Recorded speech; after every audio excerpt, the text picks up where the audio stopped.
Assalamualaikum warahmatullahi wabarakatuh. Perkenalkan, nama saya Tajana Muna dengan NIM 41200028. Di sini saya akan mereview jurnal internasional guna memenuhi tugas Sistem Informasi Manajemen C.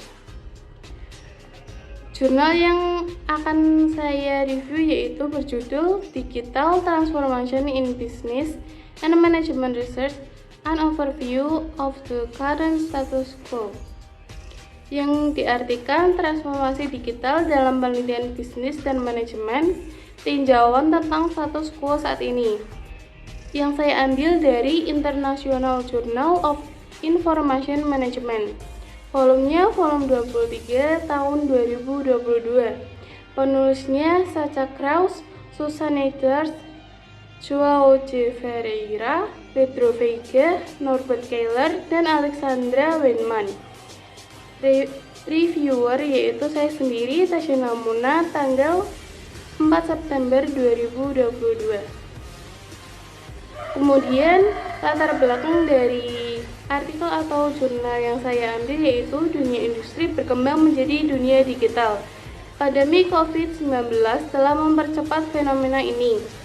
Digital transformation telah berubah dari menjadi peluang teknologi untuk kebutuhan murni untuk mengelola kebutuhan dan harapan dunia pertumbuhan populasi. Perkembangan ini telah menyebabkan perubahan besar di banyak organisasi. Dengan DT atau digital transformasi memperkenalkan proses dan mekanisme yang dapat mempengaruhi struktur kunci tentang bagaimana perusahaan melakukan bisnis. Menurut Human and Power, tujuan utama DT adalah untuk memecahkan tantangan mengenai efisiensi dan efektivitas. Sementara Hess, Benlin, Matt, dan Ritz-All mengatakan bahwa perusahaan yang tidak mengembangkan dan menerapkan strategi DT dengan cepat adalah tidak mungkin untuk mengimbangi dan bersaing dalam realitas digital baru. Kemudian tujuan penulisan artikel ini yaitu penelitian ini bertujuan untuk pertama, memetakan evolusi tematik penelitian digital transformasi di bidang bisnis dan manajemen, karena penelitian yang ada di bidang tersebut sampai saat ini masih terbatas pada dominan tertentu. Untuk mencapai hal ini, artikel diidentifikasi dan ditinjau yang diterbitkan di Chartered Association of Sekolah Bisnis atau ABS Jurnal Finlandia. Berdasarkan temuan ini, tujuan kedua dari makalah ini adalah untuk mengusulkan kerangka kerja sinergis yang menghubungkan penelitian yang ada tentang DT dengan bisnis dan manajemen, yang akan membantu membentuk perspektif evolusioner yang diambil dalam makalah ini. Kemudian, metode dari artikel.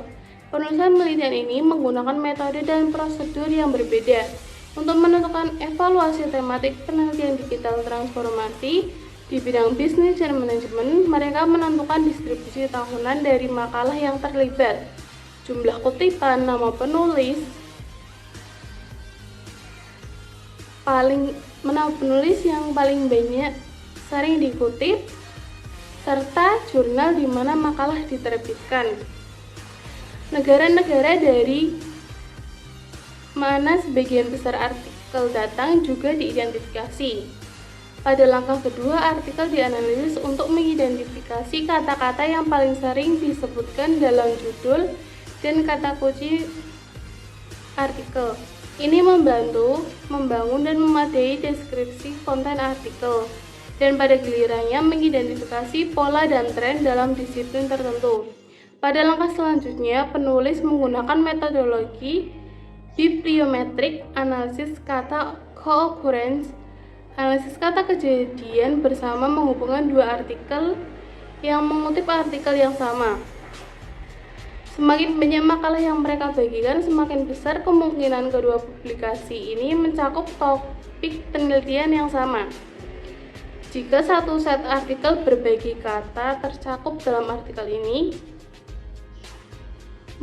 jika satu set artikel Bagi kata kunci, itu adalah kemungkinan tanda bahwa ide yang sama atau serupa tercakup dalam artikel ini. Secara lebih umum, artikel-artikel ini diharapkan dapat menggambarkan topik-topik sentral dan struktur intelektual dari suatu bidang pengetahuan.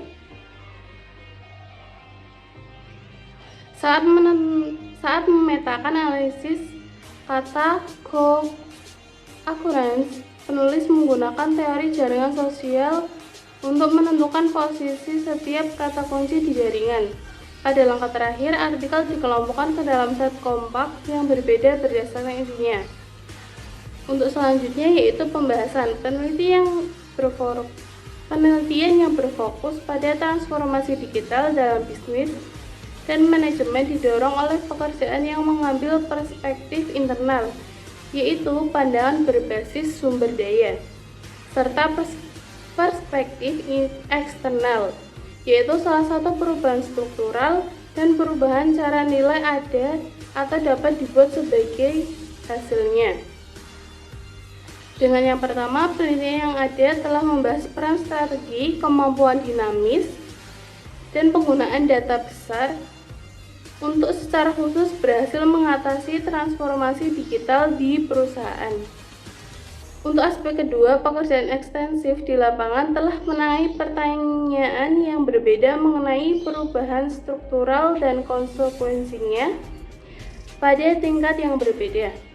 Dengan latar belakang kemungkinan atau aktual konsekuensi perubahan DT atau digital transformasi bagi perusahaan, seluruh industri, dan sektor, tidak mengherankan bahwa sejumlah besar kontribusi yang diterbitkan berhubungan dengan bentuk alternatif atau baru dari penciptaan nilai. Temuan yang disajikan dalam makalah ini menunjukkan semakin banyak publikasi yang didedikasikan untuk DT di bidang bisnis dan manajemen berfokus pada publikasi antara 2010 dan 2020. Penulis menemukan hanya sedikit publikasi dalam periode antara 2010 dan 2015. Peningkatan publikasi yang signifikan dimulai pada 2018.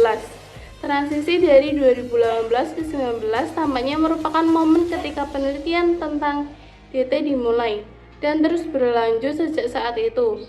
Temuan penelitian ini memberikan informasi yang berguna bagi praktisi, misalnya pengusaha dan manajer, untuk memahami kedua peluang tersebut dan tantangan yang timbul dari DT, tidak hanya pada perusahaan individu tingkat, tetapi pada tingkat interfirm juga.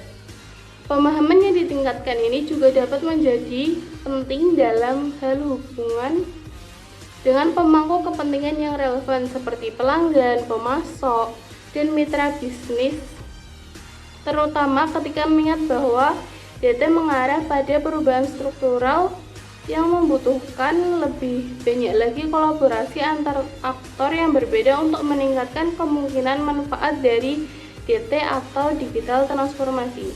Pemahaman yang ditingkatkan ini juga relevan untuk mempersiapkan perusahaan secara internal, membantu menempatkan mereka pada posisi yang lebih baik untuk mengatasi DT dan dampaknya terhadap bisnis dan operasinya. Investasi simultan diperlukan di sini di bidang pendidikan,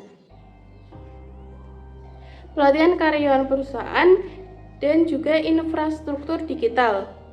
Pembuat kebijakan juga dapat menemukan kontribusi makalah ini berguna, terutama dalam bagaimana mereka memberikan pemahaman yang baik tentang konektivitas antara DT yang terjadi pada tingkat yang berbeda dan di tempat yang berbeda konteks, yaitu tingkat perusahaan atau tingkat sektor atau industri, dan B2B dan B2C.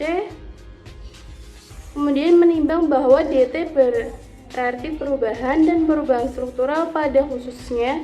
Temuan yang disajikan dalam makalah ini dapat dilihat sebagai masukan yang relevan untuk membimbing keberhasilan proses perubahan ini.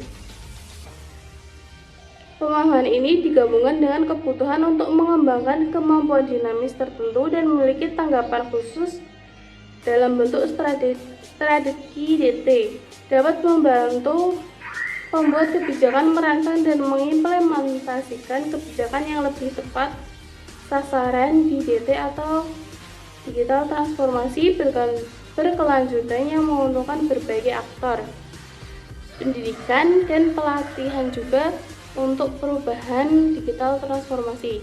Itu tema yang diidentifikasi dalam hal ini yang berhubungan dengannya dapat dianggap baik titik awal untuk mengadaptasi atau merevisi pendidikan digital transformasi di bidang bisnis dan manajemen dengan cara berbasis bukti. Hasilnya memberikan informasi yang relevan untuk mata pelajaran seperti manajemen strategis, pemasaran, perilaku konsumen, manajemen inovasi, dan pasokan, manajemen rantai, serta manajemen sumber daya manusia atau pengembangan bisnis digital. Kemudian untuk simpulan dapat disimpulkan bahwa makalah ini telah mengembangkan dan menyajikan gambar rinci dan komprehensif tentang pencapaian saat ini dalam penelitian DT atau digital transformasi di bidang bisnis dan manajemen yang diterbitkan dalam jurnal ABSW Bintang antara 2010 dan 2020 dan telah menguraikan evolusi tematik di bidang selama kerangka waktu tertutup. Kerangka yang diusulkan menyatukan dan menghubungkan jalan penelitian yang relevan dan terkini mengenai DT di bidang bisnis dan manajemen.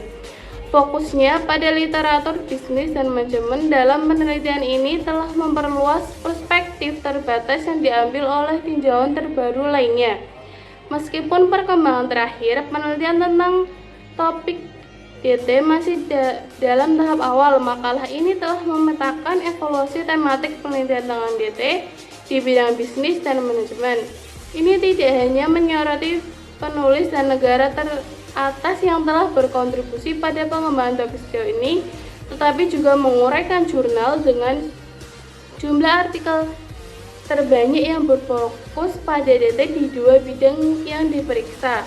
Untuk mencapai tujuan keseluruhan dari makalah ini, prosedur metodologis dan analitis yang berbeda digunakan untuk menentukan tema yang mendominasi selama periode 2010-2020 menggunakan database Web of Science dan termasuk artikel yang diterbitkan dalam jurnal ABS dengan peringkat 2 bintang atau lebih tinggi dikumpulkan dan memberikan informasi rinci tentang pekerjaan berkualitas tinggi yang sedang dilakukan pada topik digital transformasi. Untuk kelebihan dari artikel atau jurnal ini, yaitu kelebihan pada penelitian ini adalah peneliti menyajikan beberapa penelitian terdahulu yang berhubungan dengan masalah yang dibahas, serta peneliti juga menyajikan datanya berupa gambar dan tabel yang diberi penjelasan setiap gambar dan tabelnya.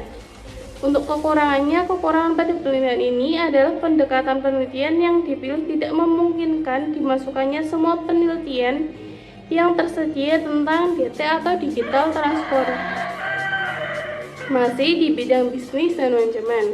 Akibatnya, hasil yang disajikan menunjukkan status quo lapangan pada saat tertentu. Dengan kata lain, analisis berorientasi ke belakang. Selain itu, sebagai konsekuensi dari metodologi yang digunakan dalam penelitian ini, artikel-artikel yang diidentifikasi itu sendiri tidak memberikan informasi apapun tentang konteks di mana penelitian mereka masing-masing dilakukan. Oleh karena itu, masih belum jelas apakah artikel tersebut dikutip dengan niat positif atau negatif.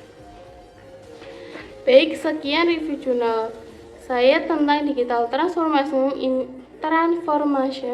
in business and management research, an overview of the current status quo, atau bisa diartikan transformasi digital dalam penelitian bisnis dan manajemen, tinjauan tentang status quo saat ini. Lebihnya mohon maaf. Wassalamualaikum warahmatullahi wabarakatuh.